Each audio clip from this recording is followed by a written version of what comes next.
Hello అండి. ఈరోజు మంచి చక్కటి రుచికరమైన స్టోరీతో మీ ముందుకైతే వచ్చేసాను.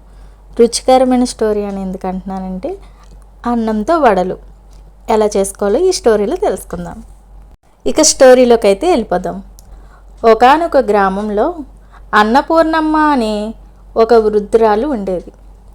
ఆమె చేతి వంట అంటే ఆ ఊర్లో అందరికీ ప్రాణం. ఎంతటి సాదాసీదా వంటకమైనా ఆమె చేతిలో పడితే అమృతంలా మారిపోయేది. ఒకరోజు సాయంత్రం ఆమె మనవడు రాము బడి నుండి ఇంటికి వచ్చాడు. బాగా ఆకలిగా ఉండటంతో, అమ్మమ్మ తినడానికి ఏదైనా స్నాక్స్ చేసువు ప్లీజ్ అని అడిగాడు. అన్నపూర్ణమ్మ వంటగదిలోకి వెళ్ళి చూసింది. కానీ అక్కడ అప్పటికప్పుడు పిండి రుబ్బి వడలు లేదా బజ్జీలు చేయడానికి సమయం లేదు. అయితే మధ్యాహ్నం వండిన అన్నం మాత్రం కాస్త ఎక్కువగా మిగిలిపోయింది. అన్నాన్ని వృధా చేయడం అన్నపూర్ణమ్మకు అస్సలు ఇష్టం ఉండదు. అప్పుడే ఆమెకు ఒక ఐడియా వచ్చింది. మిగిలిన అన్నంతోనే ఒక సరికొత్త వంటకం చేయాలని నిర్ణయించుకుంది. అన్నపూర్ణమ్మ వెంటనే ముందుగా మిగిలిన అన్నాన్ని ఒక గిన్నెలోకి తీసుకుని చేత్తో బాగా మెత్తగా పిసికింది. అందులో ఒక 2 చెంచాలు బియ్యపిండి అలాగే కొంచెం పెరుగు కలిపింది. కరకరలాడడానికి మరికొంత బొంబాయి రవ్వ కలిపింది.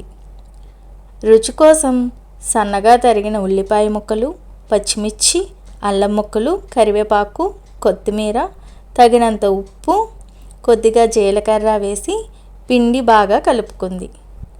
చేతికి కొద్దిగా నీరు రాసుకుని ఆ మిశ్రమాన్ని చిన్న చిన్న ముద్దలుగా చేసి వడల్లా ఒత్తి మధ్యలో ఒక చిన్న రంధ్రం చేసింది.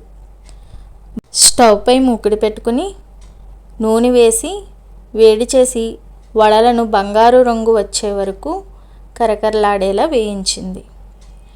వేడి వేడి వడలను ప్లేట్లో పెట్టి అల్లం పచ్చడితో కలిపి రాముకి ఇచ్చింది. వడల సువాసనకే రాము నోరూరిపోయింది.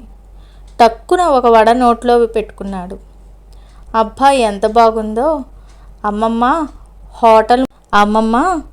హోటల్ వడ కంటే చాలా క్రిస్పీగా టేస్టీగా ఉంది.